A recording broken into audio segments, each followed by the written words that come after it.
Merhaba örgü severler. Bugün sizlere bu görmüş olduğunuz baharlık bluzun bütün detaylarıyla geldim. Şöyle yakından göstermek istiyorum.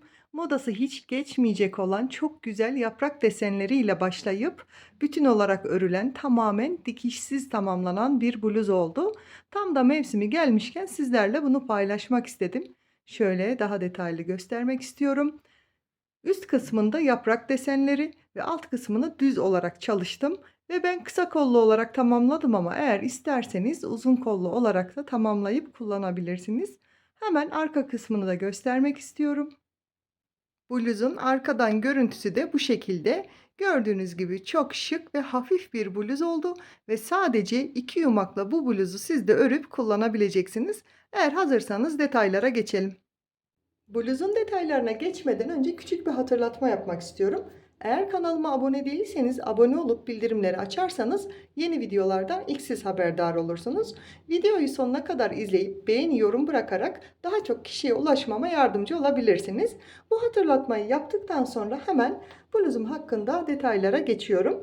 Önce beden bilgisini vereyim. Bu bluz 38-40 bedene uyumlu oldu. Tabii ki 36 bedene de oluyor ama her bedende duruşu farklı oluyor tahmin edeceğiniz gibi. Kullandığım ipliğe gelince koton iplik kullandım ve sadece 2 yumak kullanarak bu bluzu ördüm.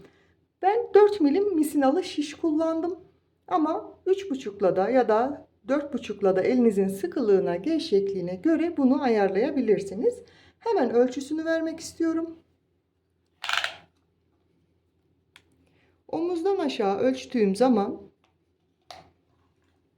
50 santim, koltuk altından diğer koltuk altına tuttuğum zaman da 45 santim ölçüsünde.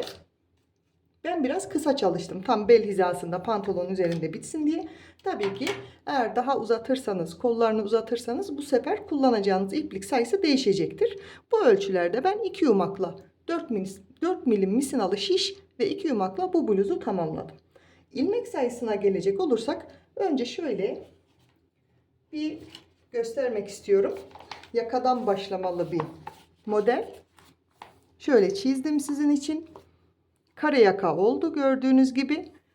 Yakadan başladığımızda 5-6 sıra lastik ördüm. Ön ve arka 45'er ilmek, kollar 31'er ve artırma kısımlarımız yani bu reglan kısımları da birer ilmek olacak şekilde ayarladım. Toplamda 156 ilmekle yakadan başlıyoruz. Şöyle göstermek istiyorum. Hatta şu şekilde örgü yönünde görünsün ki daha anlaşılır olsun. Burası ön ve arka zaten birbirinin aynı. 45'er ilmek. Şu kısım artırma yaptığımız bir ilmek. Kollarda 31'er ilmek var. Yaprak sayısını, ajur deseninin sayısını da söyleyeyim. 3 yaprakla başlıyoruz. Yani şuradaki kısımlar yaprağın kapanış kısmı olduğu için ben bunları saydım. 3 yaprağım var ve 4 yaprakta başlangıç sırası. Ve yapraklarımızın ilmek sayısından bahsetmek istiyorum. 13 ilmek. Yani sola kes, 9 düz ör, sağa kes. Yani toplamda 9, 10, 11, 12, 13. Şu kısım 13 ilmek.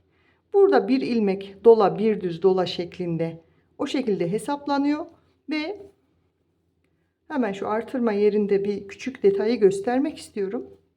Bu bir ilmekten artırırken hemen dola bir düz dola diye yaprağa başlamadım. Ne yaptım? Önce misinalı şişime ilmeklerimi attım. Yuvarlak şekilde 6 sıra lastiğimi ördükten sonra hemen artık ön beden arka beden ayırmaya geçtiğimde ilk olarak bu bir ilmekle başladım. Bir düz ör, dola, sağa kes yaptım. Sonra dola, bir düz dola, sola kes, 9 düz, sağa kes şeklinde başladım. Burada hemen bu artırma ilmeğinin yanına hemen sağa kes yapmamın sebebi burada artışların sadece ajurlarla devam etmesini istedim. Yani yaprak deseninin bozulmaması için o şekilde yaptım. Burada dediğim gibi önde 3 yaprak ve 4 tane yeni yaprak başlangıcı vardı. Kolda da şu iki boşluğun arası kol. Kolda da 2 tane kapattığımız yaprak, 3 tane de yeni yaprak başlangıcı yaptım. Umarım anlaşılmıştır. İlmek sayıları. Aslında herkesin bildiği yaprak deseni. Artırma kısımlarını da 26 sıra yaptım.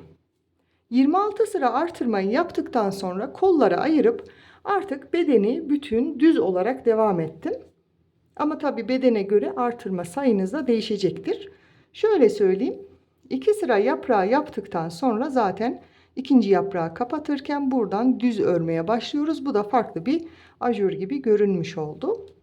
Kolları birleştirip misinalı şişe takıp tekrar örmeye başladığımda hiç artırma yapmadım. Ama eğer sizin bedeniniz daha genişse, yani göğüs kupunuz daha genişse, kasma yapmaması için koltuk altından ilmekleri toparlarken 2-3 ilmek, belki 4 ilmek artırarak örebilirsiniz. Kollarda da ilmekleri taktıktan sonra 10 sıra falan ördükten sonra 6 sıra lastikle tamamladım. Bu sayı ve ölçülerle dediğim gibi 38-40 bedene uyumlu olduğunu demiştim.